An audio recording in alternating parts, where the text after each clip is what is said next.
ҳамасола дар натиҷаи рух додани садамаҳои нақлиётӣ даҳҳо нафар ҷон бохта, садҳо нафар ҷароҳати гуногун бардошта боиси мусибати хонаводагӣ ва аз даст додани саломатӣ мегарданд.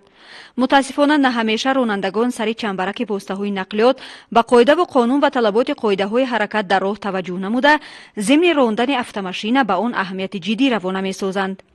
дар робита ба ин санаи 12 ноябри соли 2020 тахминан соати 19:00 ронандаи автомашинаи тамғаи ВАЗ 2104 рақами қайди давлатиаш 0491 NA04 тааллуқ ба Азизбеков Фаридун Аёнбекович, соли таваллудаш 1992 зода ва истиқоматкунандаи шаҳри Хорух, ҳангоми ҳаракат аз самти бозори марказӣ ба самти сероҳаи маркази шаҳри Хорух дар роҳи Мошингард назди донишгоҳи Осиёи марказӣ воқеъ дар кӯчаи Шириншоҳ Шоҳ Темур аз ӯҳдаи идораи автомашина набаромада, аз роҳи асосӣ берун баромада, ба дарахт дар канори роҳ бармехӯрад.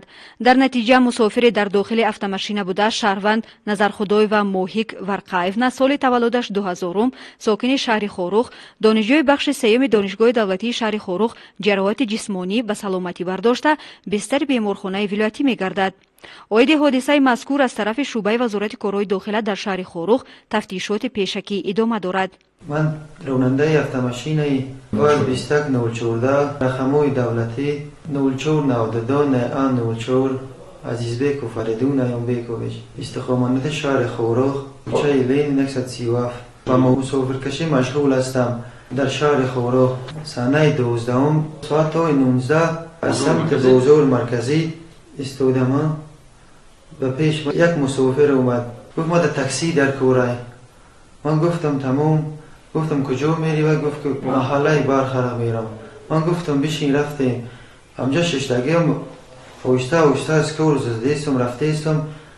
ай пеш ҳодиса мошин ман садо кард, рул истотоб ай пеш ман мошин буд. ман гуфтам мошина назадам, истотоб додам. баъд ай пеш вай бо истотоб додам, дарахт задам. гуфтам ягон кас дошер накунам, ман дошер сабад хубтар ай.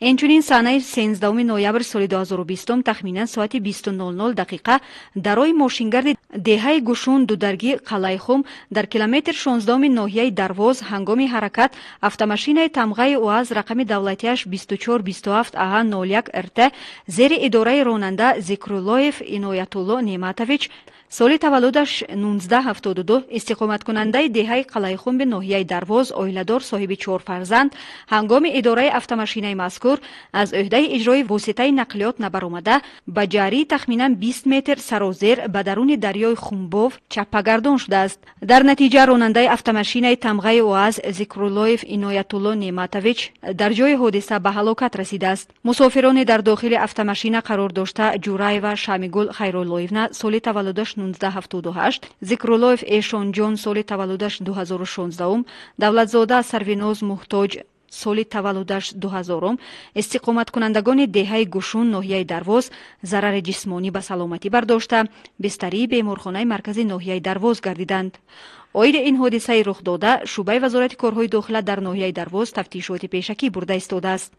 ҳамчунин шаби 26 ноябри соли равон тахминан соати 17:48 ронандаи автомашинаи тамғаи Карандо рақами қайди давлатиаш 4229 ВХ01 Салибек Бахтибекович, зода ва истиқоматкунандаи ноҳияи Рӯшон ҷамоати Пастхув деҳаи Баҷӯ ҳангоми ҳаракат намудан аз самти ҷамоати вери ноҳияи Шуғнон ба самти шаҳри Хорух дар километри 644 воқеъ дар деҳаи Вебисти ноҳияи Шуғнон ки аз пешашон автомашинаи Хаве қарор доштааст, пиёдагар Ҷамшедова Ҳалима, соли таваллудаш 1987, сокини деҳаи Вебисти ноҳияи Шуғнон, аз қафои автомашинаи Хаве як бора ба шафҳати роҳ баромадааст, зер намудааст ва ҳангоми ба беморхонаи марказӣ дар ноҳияи Шуғнон бурдани пиёдагард Ҷамшедова Ҳалима ӯ ба ҳалокат расидааст.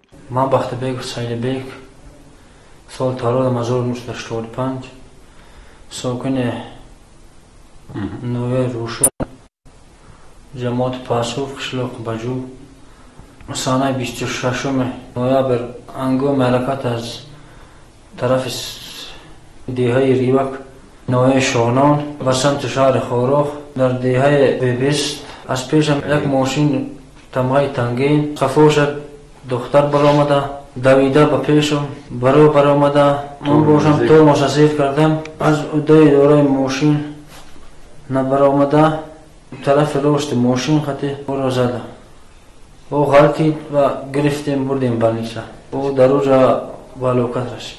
اوید حادثه مذکور عین حال از طرف شعبه وزارت کارهای داخله در ناحیه شغنان تفتیشات پیشکی در این سمت ادامه دارد. شعبه بازرسی دولتی اتومبیلی ریاست وزارت کارهای داخله در ولایت مختار کوهستانی بدخشان از تمام رانندگان واسطه نقلیات طلب می‌نماید که هنگام حرکت در راه به قاعده‌های بی‌خطری حرکت در راه دقت جدی داده حیات خود و دیگران را زیر خطر نگذارند، زیرا یک خطاگی می‌تواند حیات شخص را به کلی تغییر داده آدمان را به مشکلات‌های زیاد روبرو سازد. در اندیشه خود و دیگران باشید که شما را در خانه پدر و مادر، زن و فرزند و پیوندان انتظارند.